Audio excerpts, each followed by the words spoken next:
خدا کی نظر میں قابل عزت شخص وہ ہے جو اس کے پاک کلام کے وضع کردہ قوانین کے مطابق زندگی گزارتا ہے۔ اس لیے ضروری ہے کہ ہم باقاعدگی سے پاک کلام کو پڑھنے کی عادت اپنائیں تاکہ ہم خدا کے زندہ اور جلالی کلام کو سمجھ اور سیکھ سکیں۔ ہمیں ہر روز دعا کرنے کی عادت کو اپنانا ہوگا تاکہ ہم ہر روز اپنے آسمانی باپ کے ساتھ ملاقات کر سکیں، اس کے حضور شکر گزاریاں اور مناجات رکھ سکیں۔ میں ہر روز مسیح خداوند کے کفارے کے لیے اپنے آسمانی باپ کا شکر کرتا ہوں کہ اس نے مجھ گناہگار کو اپنے بیٹے کے پاک پوتر خون کے وسیلے راست باز ٹھہرایا اور مجھے ہمیشہ کی زندگی کا وارث بنایا اور مجھے اپنے کلام کی گواہی کے لیے کھڑا کیا اور مجھے مقرر کیا کہ میں لوگوں کو اس کی مفت نجات بخش قدرت سے متعارف کرواؤں۔ میں ہر روز اس کے لیے شکر گزاری کرتا ہوں۔ یہ چیز میری عادت میں شامل ہو چکی ہے۔ میرے عزیزو، غیر ضروری بولنے سے اجتناب کریں اور سننے کی عادت کو اپنائیں۔ یعقوب کا خط اس کا پہلا باب اس کی 19ویں آیت پڑھیں تو وہاں پر یوں مرقوم ہے، پس ہر آدمی سننے میں تیز اور بولنے میں دھیرا اور قہر میں دھیما ہو۔ یعنی اس کا مطلب یہ ہے کہ خدا یہ چاہتا ہے کہ ہم کم بولیں اور زیادہ سنیں۔ ہمیں سننے کی عادت نہیں ہے، ہمیں بولنے کی عادت ہے۔ ہم اگر کسی محفل میں جائیں، ہم اگر اپنے عزیزوں میں بیٹھے ہوں، دوستوں کے ساتھ بیٹھے ہوں تو ہم زیادہ بولتے ہیں، سنتے کم ہیں۔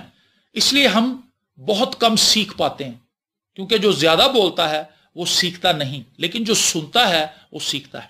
اگر ہم کلوسیوں کا خط اس کا 3 باب اس کی 13ویں آیت تلاوت کریں تو وہاں پر یہ لکھا ہے، اگر کسی کو دوسرے کی شکایت ہو تو ایک دوسرے کی برداشت کرے اور ایک دوسرے کے قصور معاف کرے، جیسے خداوند نے تمہارے قصور معاف کیے ویسے ہی تم بھی کرو۔ ہمیں دوسروں کی باتوں کو برداشت کرنے اور ان کو معاف کرنے کی عادت کو اپنانا ہے۔ میں نے پہلے بھی اس بات کا ذکر کیا ہے کہ ہماری عادات ہمارا رویہ اور کردار بن جاتی۔ داؤد کو صبح سویرے اٹھ کر دعا کرنے کی عادت تھی۔ زبور 108 میں داؤد اس بات کا تذکرہ کرتا ہے۔ میں اب تک ایسے بہت سے لوگوں کے ساتھ مل چکا ہوں جن کے خواب بہت بڑے بڑے تھے، لیکن ان کی عادات ان کے خوابوں کے مخالف تھی۔ مثال کے طور پر ایک نوجوان کلام سنانا چاہتا ہے، لیکن اسے خدا کا کلام پڑھنے کی عادت نہیں، یعنی وہ خدا کا کلام پڑھتا ہی نہیں ہے، تو مجھے بتائیں وہ کیسے لوگوں کو خدا کا کلام سنائے گا۔ ایک بیٹی اچھا کھانا پکانا چاہتی ہے جسے کھا کر سبھی اس کی تعریف کریں، لیکن اپنی اس خواہش اور خواب کو پورا کرنے کے لیے وہ کبھی باورچی خانے میں نہیں جاتی، یعنی اسے کھانا پکانے کی عادت ہی نہیں، تو وہ کیسے اچانک ایک اچھا کھانا پکانے والی خاتون خانہ بن سکتی ہے؟ کچھ طالب علم امتحانات میں اچھے نمبرز لینا چاہتے ہیں، لیکن یا تو سوئے رہتے ہیں، یا موبائل پر فلمیں اور ڈرامے دیکھتے رہتے ہیں، یا موڑوں پر بے وجہ اپنے دوستوں کے ساتھ کھڑے رہتے ہیں۔ ان کی عادتیں بتا رہی ہیں کہ وہ اچھے نمبرز نہیں لیں گے بلکہ فیل ہوں گے۔ میں نے بہت سے لوگوں کو دیکھا کہ وہ سلم اینڈ سمارٹ ہونا چاہتے ہیں، وہ سلم اور سمارٹ رہنا چاہتے ہیں۔ ان کے دل میں یہ خواہش ہے کہ ان کا جو جسم ہے وہ بالکل سڈول ہو اور کسی قسم کی کوئی بیماری ان کے جسم میں نہ ہو اور وہ تندرست رہیں اور وہ چست ہوں۔ لیکن اس خواہش کو پورا وہ کیسے کر رہے ہیں؟ صبح دوپہر شام کھانا کھا رہے ہیں اور وہ کھا کے موٹے ہو رہے ہیں۔ خواہش کیا ہے؟ سلم اور سمارٹ ہونے کی، لیکن عادت انہوں نے کیا اپنا رکھی ہے؟ زیادہ کھانے کی۔ اس سے کیا ہوگا؟ وہ سمارٹ نہیں ہوں گے بلکہ موٹے ہوتے جائیں گے اور بہت سی بیماریوں کا شکار ہو جائیں گے۔ ہم میں سے زیادہ تر لوگ بری عادتوں کے غلام ہیں، اور وہ لوگوں میں بیٹھ کر بڑی مایوسی سے اس بات کا اعلان کرتے ہیں کہ میں جانتا ہوں کہ میں غلط ہوں، لیکن کیا کروں، یہ میری عادت ہے۔ یاد رکھیں، اگر آپ خداوند میں ہیں، ہالیلویا، تو آپ اپنی عادتوں کے مالک ہوں گے، اور خدا کے فضل کی بدولت آپ اپنے جسم اور خواہشات کو خدا کے کلام کے مطابق ڈھالتے ہوئے مسیح یسوع کی طرح بنتے چلے جائیں گے۔ خداوند کی تعریف ہو۔ امثال کی کتاب اس کا 10واں باب اس کی 4 آیت پڑھیں تو وہاں پر یوں مرقوم ہے، جو ڈھیلے ہاتھ سے کام کرتا ہے کنگال ہو جاتا ہے، لیکن محنتی کا ہاتھ دولت مند بنا دیتا ہے۔ محنت کی عادت کو اپنائیں، آپ خدا کے فضل سے دولت مند بھی بن جائیں گے، اور یہی محنت کرنے کی عادت آپ کو گرد و نواح میں مشہور بھی کر دے گی۔ اور یہاں پر میں ایک اور بات ایڈ کرتا چلوں کہ جھوٹ بولنے والے کے لیے ہر جگہ ناکامی ہے، کیونکہ لوگ اس پر اعتبار کرنا چھوڑ دیتے ہیں۔ اس لیے ضروری ہے کہ ہم جھوٹ بولنے سے اجتناب کریں۔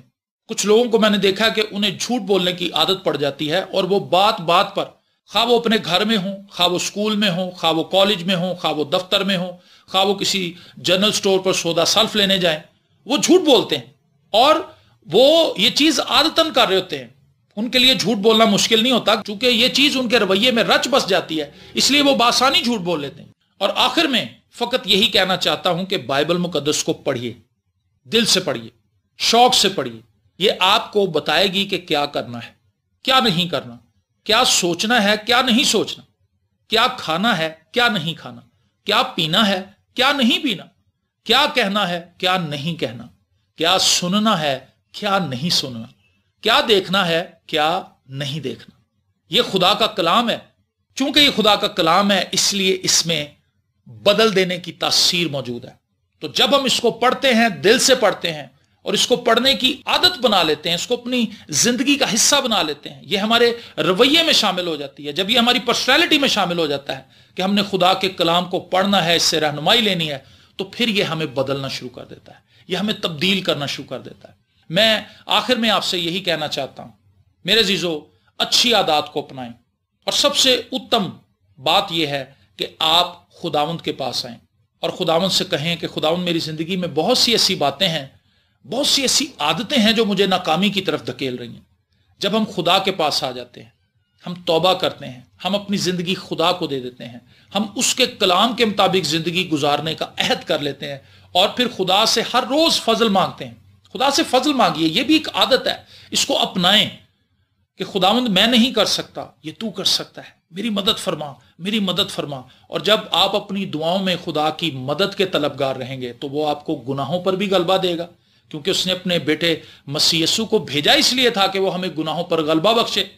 اس نے تو بھیجا ہی اپنے بیٹے کو اس لیے تھا تاکہ اس کے خون بہانے کے سبب سے میری اور آپ کی گناہوں سے خلاصی ہو جائے اور ہم ایک نئی زندگی میں داخل ہو جائیں۔ ہم اس رویے کے ساتھ، اس سوچ کے ساتھ آگے بڑھیں جس طرح سے خدا ہمیں آگے بڑھتے ہوئے دیکھنا چاہتا ہے۔ وہ ہمارا آسمانی باپ ہے۔ آپ اس کے پاس آئیں اور اس سے کہیں خداوند مجھے بہترین چیزوں سے بھر دے، اور پھر خدا ہمیں اپنے بیٹے مسیح یسوع کی صورت پر ڈھالنا شروع کر دے گا۔ پریز دی لارڈ۔ یہ کیسی خوبصورت بات ہے کہ ہمارا کردار، ہماری عادتیں، ہمارا رویہ مسیح یسوع کی طرح ہو، اور اس زمین پر خداوند ہم سے یہی چاہتا ہے کہ ہم اس زمین پر اس کے بیٹے کا جلال ظاہر کریں۔ آئیے اپنی آنکھوں کو بند کریں اور دعا مانگیں۔ آسمانی باپ، تیری تعریف کرتے ہیں، تیری ستائش کرتے ہیں، تو بھلا ہے اور تو اپنے لوگوں سے پیار کرتا ہے۔ اے خداوند، ہمیں ایسی عادتیں اپنانے کا فضل عنایت فرما جن سے فقط تیرا جلال ظاہر ہو، یسوع کے زندہ، قادر، ابدی اور جلالی نام کے وسیلے سے، آمین۔